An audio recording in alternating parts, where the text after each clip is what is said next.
Bayangkan kamu lagi liburan di Bali, beli es kelapa di pinggir pantai, dan tiba-tiba orang bule di sebelah kamu scan kode QR yang sama persis dengan yang kamu pakai bayar di warung depan rumah kamu di Jakarta.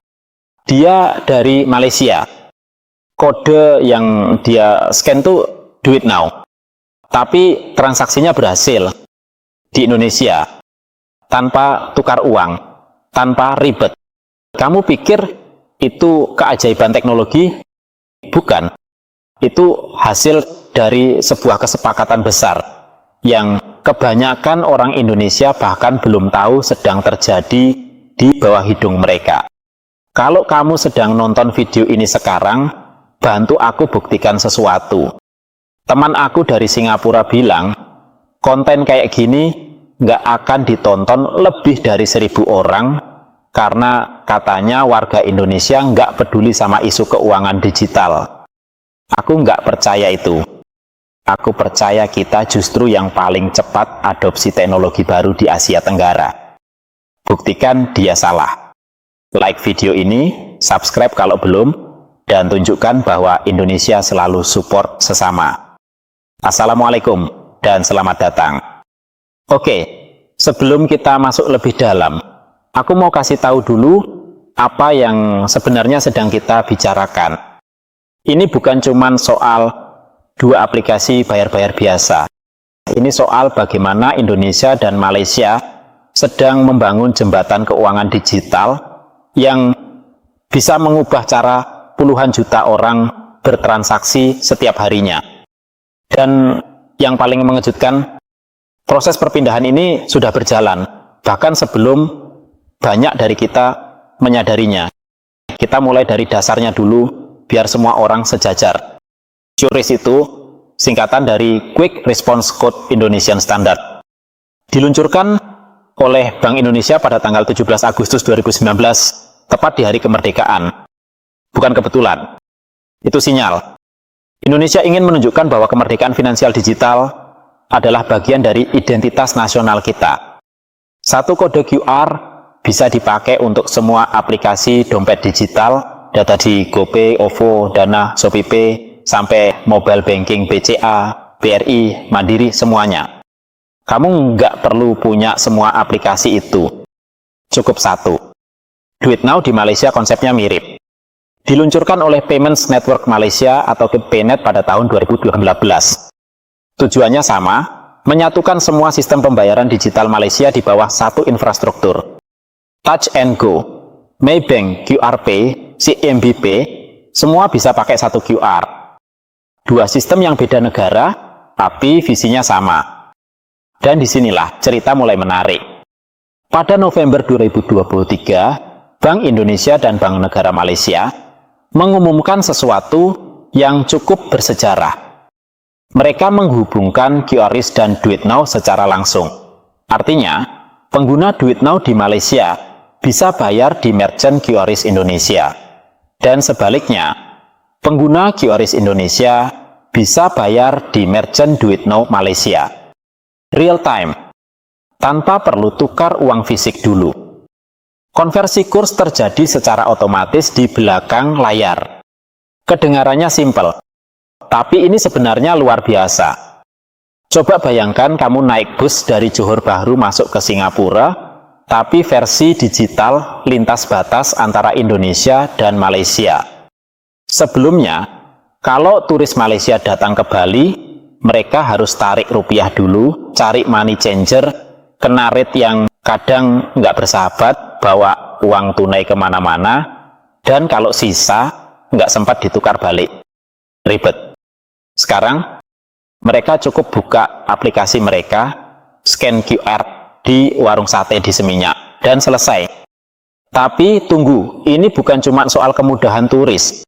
Ada angka yang perlu kamu tahu. Pada tahun 2023, jumlah transaksi QRIS di Indonesia mencapai 2,95 miliar transaksi sepanjang tahun itu. 2,95 miliar. Itu bukan angka kecil. Itu artinya rata-rata hampir 250 juta transaksi setiap bulan. Bandingkan dengan tahun 2021 yang masih di angka 200 juta transaksi sepanjang 1 tahun penuh. Pertumbuhannya hampir 12 kali lipat dalam 2 tahun. Dan merchant QRIS per akhir 2023 sudah lebih dari 30 juta merchant terdaftar di seluruh Indonesia. Dari toko oleh-oleh di Malioboro sampai abang gorengan di depan sekolah dasar di Surabaya. Ini jaringan yang sudah sangat dalam tertanam di keseharian kita. Nah, sekarang bayangkan, seluruh jaringan itu tiba-tiba bisa diakses oleh wisatawan Malaysia, Singapura, Thailand, dan Filipina juga. Karena itu bukan hanya dengan Malaysia. Indonesia juga sudah menghubungkan QRIS dengan PromptPay di Thailand dan PayNow di Singapura. Dengan Filipina, prosesnya sedang berjalan.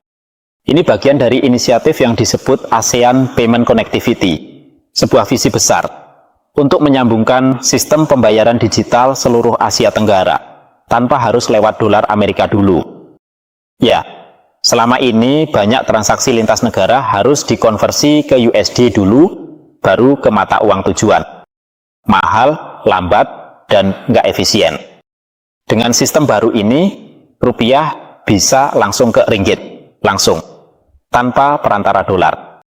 Ini yang disebut dedolarisasi di level transaksi retail.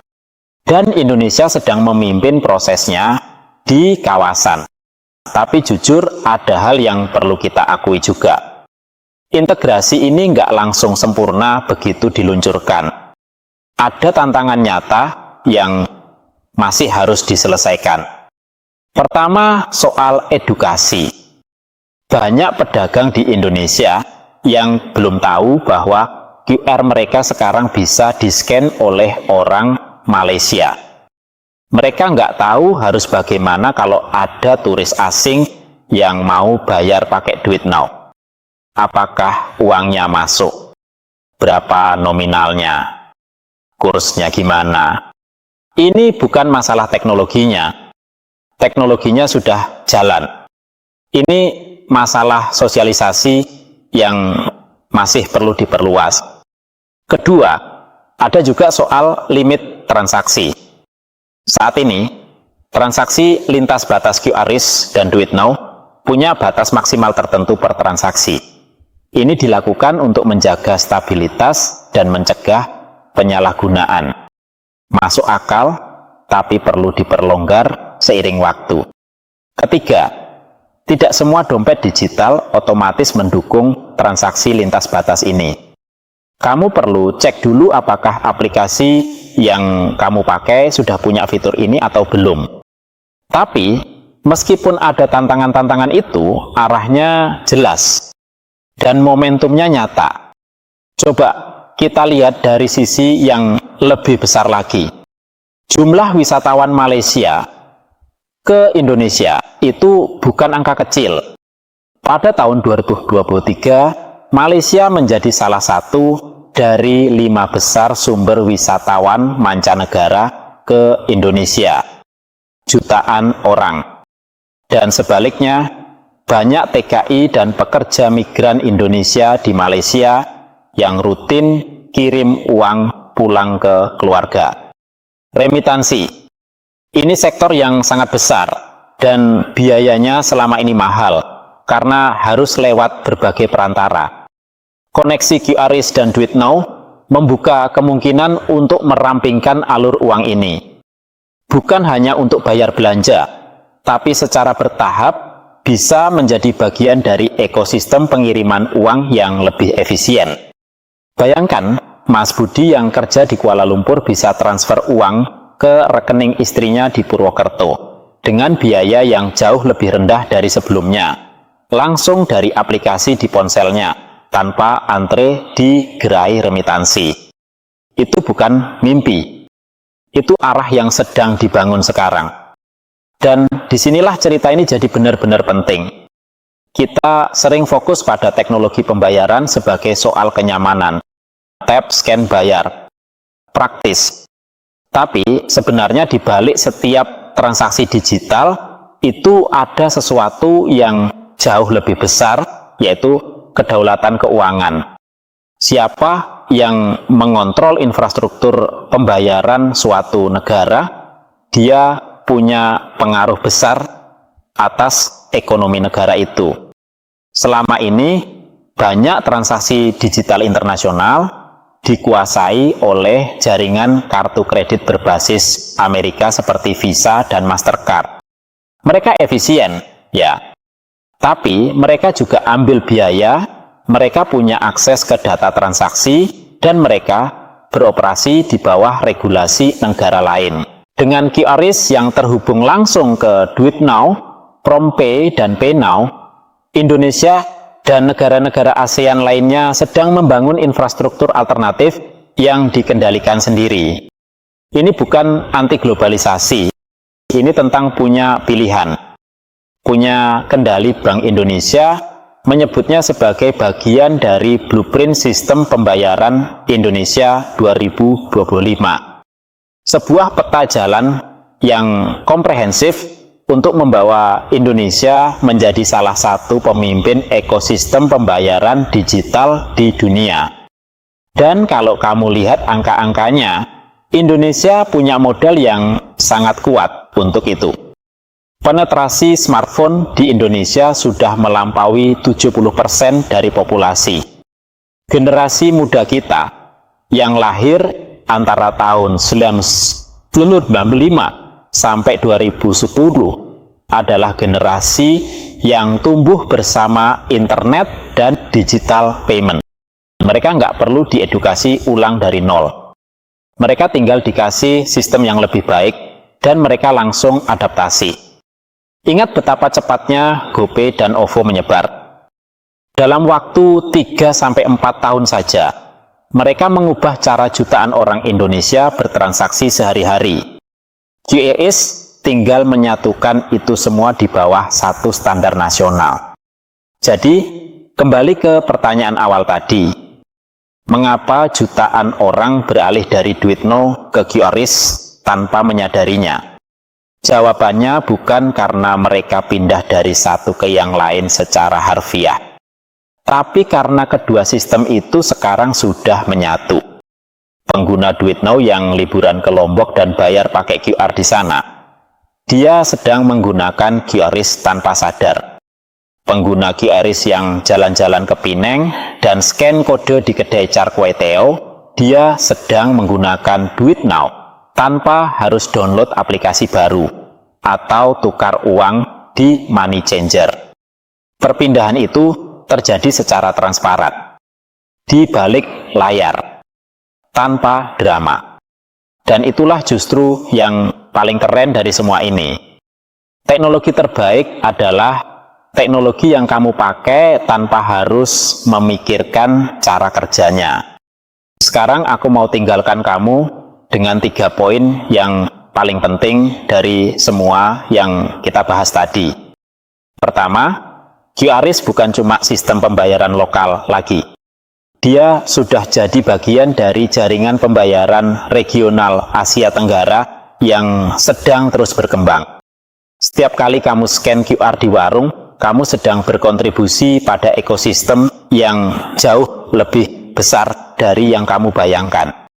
Kedua, integrasi QRIS dan DuitNow adalah langkah nyata menuju kedaulatan keuangan digital ASEAN.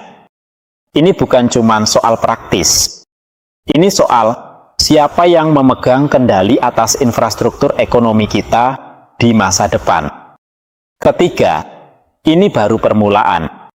Dengan Thailand, Singapura, dan Filipina sudah atau sedang dalam proses integrasi, peta pembayaran digital di Asia Tenggara sedang digambar ulang. Dan Indonesia ada di tengah-tengahnya. Kalau kamu masih nonton sampai sini, berarti kamu peduli dengan hal-hal yang benar-benar penting buat masa depan finansial kita.